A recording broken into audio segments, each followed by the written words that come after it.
Timothy pastor గారు ఉన్నారు. వారు వచ్చి 20 నిమిషాలు దేవునికి వాక్యాన్ని అందిస్తారు. మత్తయి సువార్త 6వ అధ్యాయము 16, 17, 18. మీరు ఉపవాసము చేయనప్పుడు వేషధారుల వలె దుఃఖముఖులై ఉండకుడి. తాము ఉపవాసము చేయుచున్నట్టు మనుషులకు కనబడవలనని వారు తమ ముఖములను వికారము చేసుకుందురు. వారు తమ ఫలము పొంది ఉన్నారని నిశ్చయముగా మీతో చెప్పుచున్నాను. ఉపవాసము చేయుచున్నట్లు మనుషులకు కనబడవలనని కాక రహస్యమందున్న నీ తండ్రికే కనబడవలనని నీవు ఉపవాసము చేయనప్పుడు నీ తల అంటుకొని నీ ముఖము కడుగుకొనుము. అప్పుడు రహస్యమందు చూచుచున్న నీ తండ్రి నీకు ప్రతిఫలమిచ్చును. ప్రార్థన.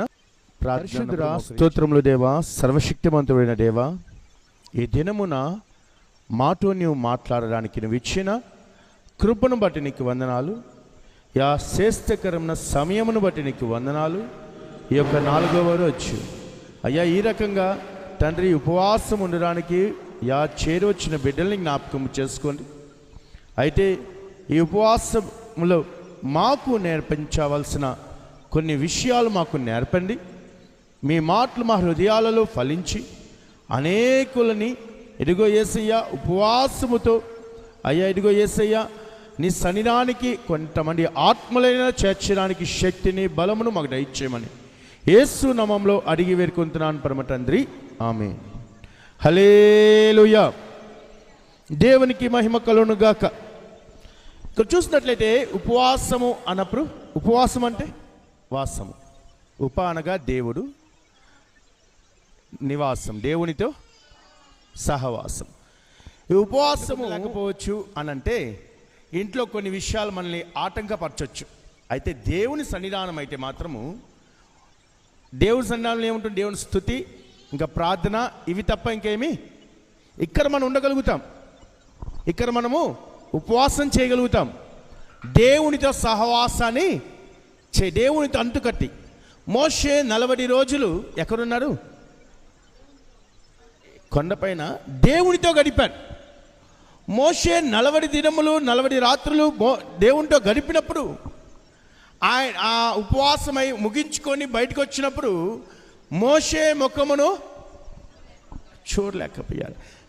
ఎందుకు? ఆయన ముఖం అంటే ప్రకాశవంతం అవడానికి కారణం ఏమంటే అతను దేవునితో గడపడం. ఎందుకు ఈ మాట చెప్తున్నా అంటే, ఉపవాసము దేవునితో కట్టడం. ఒకవేళ కొన్నిసార్లు ప్రార్థనలో మనం ఏం చేయలేకపోవచ్చు అంటే ప్రార్థన ద్వారా సాధించకపోవచ్చు, కానీ ఉపవాసముతో దేవుణ్ణి అడిగినప్పుడు ఖచ్చితంగా దేవుడు ఏం చేయగలుగుతారు? ఎస్తేరు ఉపవాసము నిండి. ఎస్తేరు ఎందుకు నేను ఉపవాసము? రాజు ఒక శాసనాన్ని విధించాడు, ఒక బిల్ని పాస్ చేశాడు. ఏమని? యూదుల్ని ఎక్కడైనా కనిపిస్తే వాళ్ళని ఏం చేయాలంట? చంపేయాలని ఒక బిల్ పాస్ చేశారు. కేవలం ఒకటే, ఏంటి? ప్రార్థన. ఉపవాసమైన ప్రార్థనతో, ఏంటమ్మా? ఉపవాసమైన ప్రార్థనతో ఏ జీవో అయినా సరే ప్రార్థన ద్వారా. ఎస్తేరు ప్రార్థన చేసింది. రాజుకు ఏం పట్టలేదు? బైబిల్ ఏం చెప్పారంటే రాజుకు నిద్ర పట్టలే కారు. ఎస్తేరు ఒక రాజ్యంలోనే వాళ్ళందరూ కలిసి ఏం కలిసి ఉన్నారమ్మా?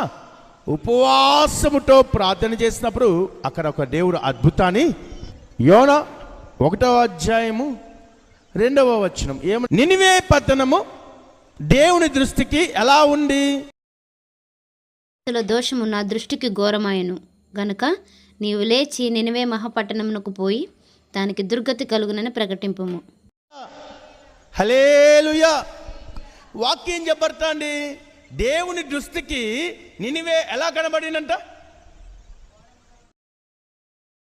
అదే ప్రకారంగా ఆదికాండం చూసుకుంటాం. 6వ అధ్యాయము 11, 12 వచనములు. భూలోకము దేవుని సన్నిధి చెడిపోయి ఉండెను, భూలోకము బలాత్కారంతో నిండి ఉండెను. దేవుడు భూలోకమును చూచినప్పుడు అది చెడిపోయి ఉండెను, భూమి మీద సమస్త శరీరులు తమ మార్గము చెరిపి వేసుకొని ఉండిరి. ఇక్కడ కానీ నినివే పట్టణం కానీ రెండు ఒకటే ఓ పరంగా ఆలోచిస్తే. ఒక పరంగా ఆలోచిస్తే దేవుని దృష్టికి నినివే ఎలా కనబడింది? నోవాహు దినాల్లో నోవాహు ప్రజల్ని ఆయన దృష్టికి భూలోకం అంతటిని చూస్తే ఎలా కనబడింది? చెడిపోయి తమ మార్గాల్ని ఏం చేస్తున్నారంట? రాయబడుతున్న తమ మార్గంలో చెడిపోకొని ఉన్నారంట. తమ మార్గంలో ఏం చేస్తున్నాడు? చెడిపి వేసుకుని ఉండిరి. ఇప్పుడు దేవుడు మీకు ఒక చక్కని మార్గాన్ని ఇచ్చాడు, ఒక చక్కని ఆరోగ్యాన్ని ఇచ్చాడు, చక్కని బలమైన సేవకుల్ని మీకు ఇచ్చారు. అయితే అలాంటి అయినప్పటికీ కూడా మీ మార్గములు మీరేం చేసుకుంటున్నారంట? మీరంటగా మీరే చెడుపుకొని ఉన్నారు. యోనా అధ్యాయం 3వ అధ్యాయం 10వ వచనం. గ్రంథము 3వ అధ్యాయము 10వ వచనం. ఈ నినివే వారు తమ చెడు నడతలను మానుకొనగా వారు చేయుచున్న క్రియలను దేవుడు చూచి పశ్చాత్తాప్తుడై వారికి చేయుదునని తాను మాట ఇచ్చిన కీడు చేయక మానెను. యాక్చువల్గా ముఖ్య ఉద్దేశం ఏమంటే, ఏం చేయాలని దేవుడు ఆయన దృష్టికి నినివే ఎలా కనబడింది? బహుఘోరంగా కనబడింది. దేవుడు ఏం చేయాలనుకున్నాడు? పెద్ద ఉగ్రతను తీసుకొచ్చి నినివేనే మ్యాప్లో లేకుండా చేయాలనుకున్నాడు. నినివే ప్రాంతాన్నే నాశనం చేయాలని ఆయన ఆశ ఆలోచన కలిగి ఉన్నాడు. అయితే దేవుడే ఏమయ్యారని దేవుడే పశ్చాత్తాపపడే విధంగా నినివే చేసింది. ఏం చేసింది? ప్రియ సహోదరి సహోదరులరా, నినివేనే ఉపవాసముండి, నినివేనే అంటే రాజు మొదలుకొని ఆఖరి పశువులతో సహా ఏం చేశారు? ఉపవాసముని ప్రార్థన చేయడం మొదలుపెట్టారు. దేవుని గోజార్డం మొదలుపెట్టారు. యాచించడం మొదలుపెట్టారు. దేవుని ఏం చేశారంట? యాచించడం అంటే అడుక్కోవడం. దేవుని దగ్గర గోజార్డం. దేవా, యాచనతో మొరకి ప్రార్థనకి చాలా వ్యత్యాసాలు ఉన్నాయి. మొరబెట్టుకున్నారు. తమ హృదయాలను విప్పుకొని మేము చేసినది నీ దృష్టికి బహుఘోరమైనదయ్యా, మమ్మల్ని మన్నించండి.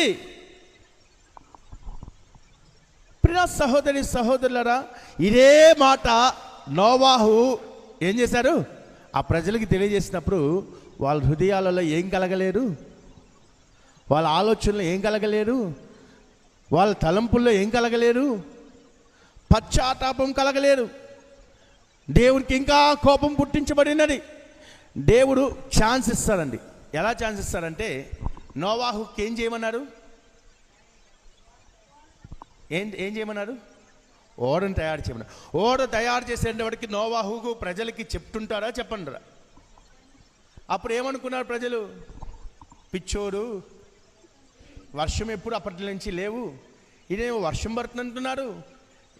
ఎండినా ఈ యొక్క మట్టిని వారు ఏం చేస్తున్నాడు? ఓడను తయారు చేస్తున్నాడు. ఇన్ని పిచ్చోడు అనుకున్నారు నోవాహుని. నినివే పట్టణంలో యోనాని కూడా పిచ్చోడు అనుకున్నారా? ఆ పట్టణంలో తిరగాలంటే దాదాపు ఒక 4 రోజులు పడుతుంది అనుకోవచ్చు. అయితే కేవలం 3 దినంలోనే ఆ నినివే పట్టణం అంతట్లో వెళ్ళి సువార్తను ప్రకటించి మీకు ఏం రాబోతుంది, దేవుని ఉగ్రత రాబోతుంది అని ప్రకటింపగలిగిన ప్రవక్త యోనా.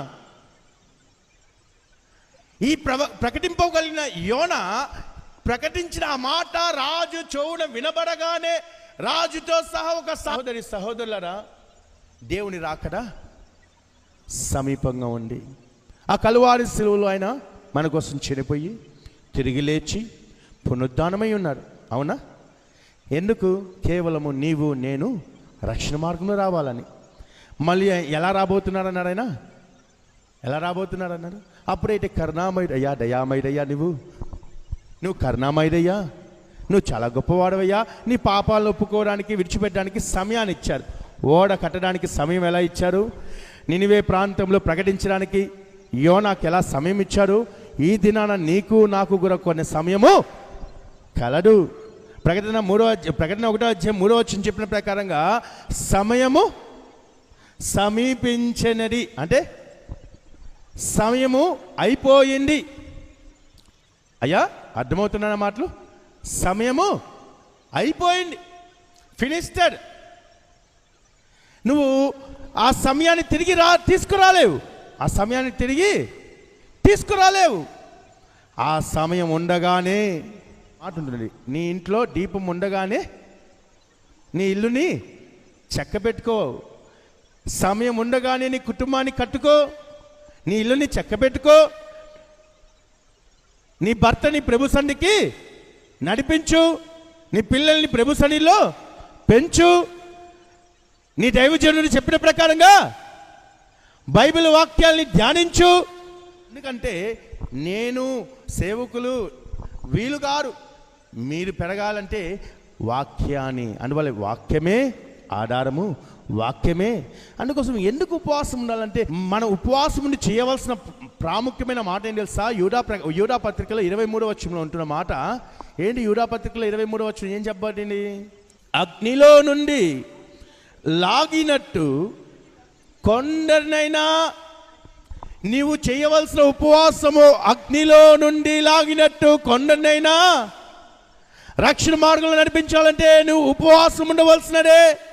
ఎలాంటి ఉపవాసం అంటే, ఎలాంటి ఉపవాసము? మనుషులకు కనబడవాలని కాదు. ఇప్పుడు ఆ రోజు మత్తయి సువార్తకు వచ్చాం కదా, దేవునికి ఇష్టమైన ఉపవాసం మనుషులకు కనబడవాలని ఈ ముఖాన్ని వికారంగా చేసుకొని నేను ఉపవాసం ఉంటున్నానని డబ్బా కొట్టుకునేది కాదు. నువ్వు ఉపవాసం ఉన్నప్పుడు రహస్యం చొచ్చిన తండ్రికి తెలుసు నువ్వు ఉపవాసం ఉంటున్నావు. నువ్వు ఉద్దేశాన్ని, ఏ ఉద్దేశంతో ఉంటున్నావో ఆ ఉద్దేశంని ప్రభు సన్నిధిలో పెట్టుకొని వేడుకో. ప్రభు సన్నిధిలో పెట్టుకొని వేడుకో. ఖచ్చితంగా దేవుడిని కార్యం చేస్తారా చేయరా? ఖచ్చితంగా చేయగలుగుతారు. ఆయన ఖచ్చితమైన చేయగలిగిన దేవుడు. దేవుని ఉగ్రత నోవాహు దినములో వచ్చినప్పుడు ప్రజలందరూ నాశనం అయిపోయారు, కానీ జంతువులు ప్రభువు మాట విని, ప్రకృతి దేవుని మాట వినింది.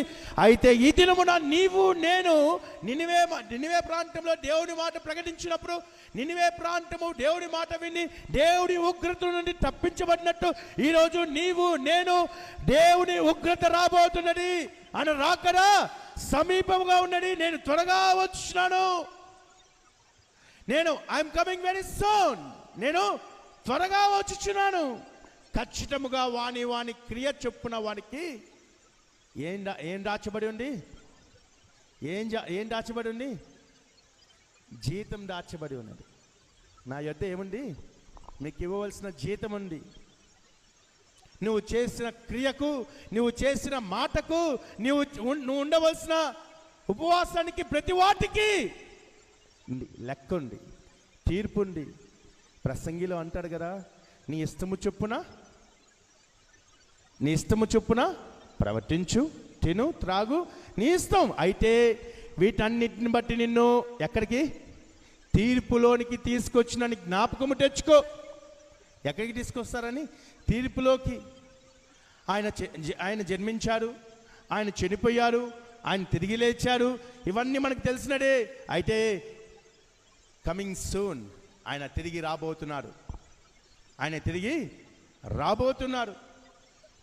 అప్పుడు నీ కుటుంబంలో, నీ ఇంట్లో దీపము లేదనుకో, నువ్వు వెలిగింపబడలేకపోతే, మత్తయి సువార్త 5వ అధ్యాయంలో ఉంటుంది, మీరు లోకానికి ఏమై ఉన్నారంట? వెలుగై ఉన్నారు. You are the light. నువ్వు ఒక వెలుగుగా ప్రకాశింపబడాలి అనే ఆలోచన, అనే ఆశ, అనే ప్రణాళిక అది చేయబడాలంటే నువ్వేం చేయాలంటే, దేవా ఇప్పుడే ఉపవాసం నీ కుటుంబాన్ని చక్కబెట్టుకో, నీ ఇల్లుని, నీ భర్తని, నీ పిల్లల్ని. అమ్మా అర్థమవుతున్నా చెల్లి, అక్క? ప్రతి మాట విలువైనదే, ప్రతి వాటిని విలువైనదే. నువ్వు ఒకవేళ ఏదైనా పాపపు పనులు చేసి దేవునికి దూరంగా ఉంటున్నావేమో, వెంటనే విడిచిపెట్టు. 2 కొరింథీ 6వ అధ్యాయంలో చెప్పబడింది కదా, మిక్కిలి అనుకూలమైన సమయం ఇదే రక్షణ దినం, ఇప్పుడే రక్షింపబడడానికి సమయము. నీవు ఒప్పుకొని విడిచిపెట్టే, ఖచ్చితంగా నీకు విడుదల, పరలోక రాజ్యంలో గొప్ప స్థానాన్ని సంపాదించుకుంటావు.